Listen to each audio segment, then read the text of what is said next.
Well, you brought up the aviation industry, and that kind of reminded me of something that we haven't gotten to talk about. But the Southwest plane was at Midway that almost hit that flex jet. We talked about this last week, and it's so crazy. I feel like the aviation industry has just had it rough past month, but honestly since COVID, because they had the issues there, then people started traveling again, and then it kind of stayed okay for a minute, and now people are starting to say I'm never getting on a plane because you're seeing all this video. They actually had the video of this Southwest jet almost running into this private plane, and shout out to that pilot who saw it from like a mile away because he saved a lot of money and a lot of lives there. So I kind of wanted to just touch on what do you think the issue was, because I heard the audio and it was under my impression that whoever was piloting the flex jet repeated what he was supposed to do and then still didn't do it. So I guess a few points I want to touch on is, did this have anything to do with DEI, or is this just somebody wasn't listening, somebody was rushing? I don't know. So I don't know who the pilot was on the other plane. I just think there's so many things that people are trying to blame for certain issues, but at this point, I mean, what do you think was going on with that whole situation?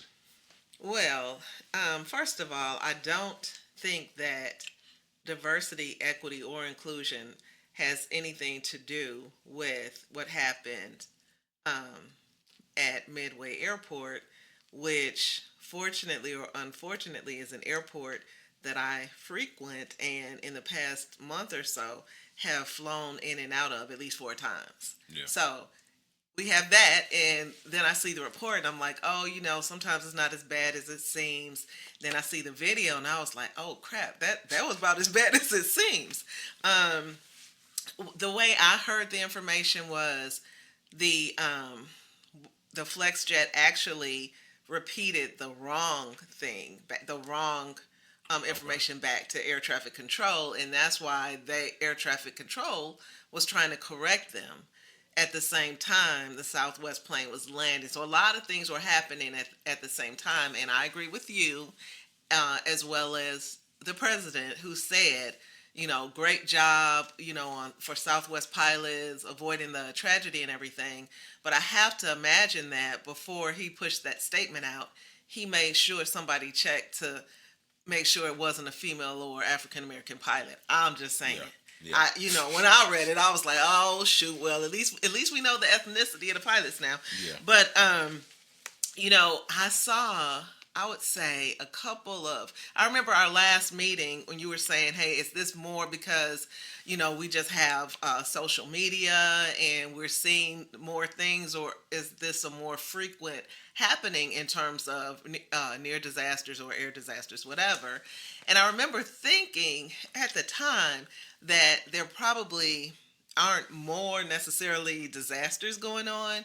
Um, we're probably seeing more in real time, but it's also in how you are reporting things. Because, like I just mentioned, recently I was on a flight that had to do a fly around, and I would have to say, only because I've worked in flight in the past, I was one of the few people who knew, oh, we're having to do a fly around. And when the pilot came on, like I heard this Southwest pilot from the incident a couple days ago, when the pilot came over the PA, he was very calming and Hmm. soothing, and that's their job. You know what I mean? You could have 2 seconds left, Yeah. and he's gonna be trying to calm you down and everything. But um, my husband, who is in the industry but has never worked in flight, he has different information. And so the whole time I'm like, wow, I'm looking out the window. We can't see anything. We got zero visibility. We're 100% dependent on air traffic control. And now they're saying,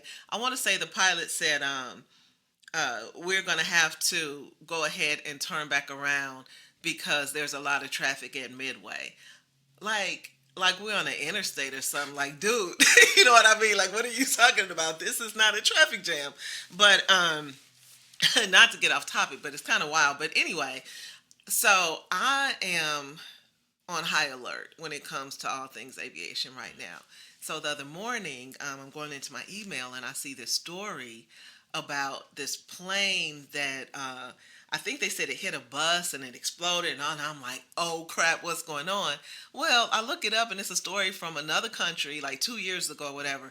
So that I thought about you in that moment too. Like, okay, so people are taking a theory and making it work. You know what I mean? Mm-hmm. No matter how far back they have to go Mm-hmm. to try and find similar stories and everything. So, every day we live and learn. And I did think about you, and I was like, you know what?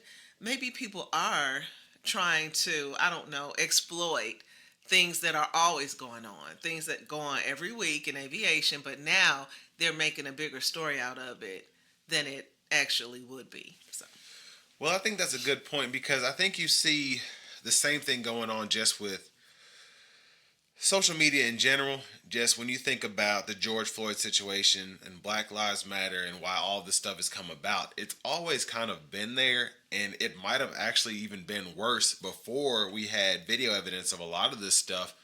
But we're just seeing it now in person in 4K a lot of the times, and you're like, oh, this is crazy.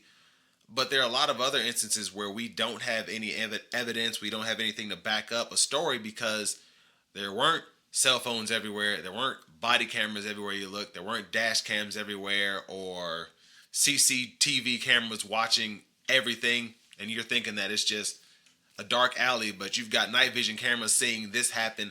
So I think that is a lot of it, and I think it is kind of coincidental because obviously there haven't been as many deaths, at least that we've seen in media.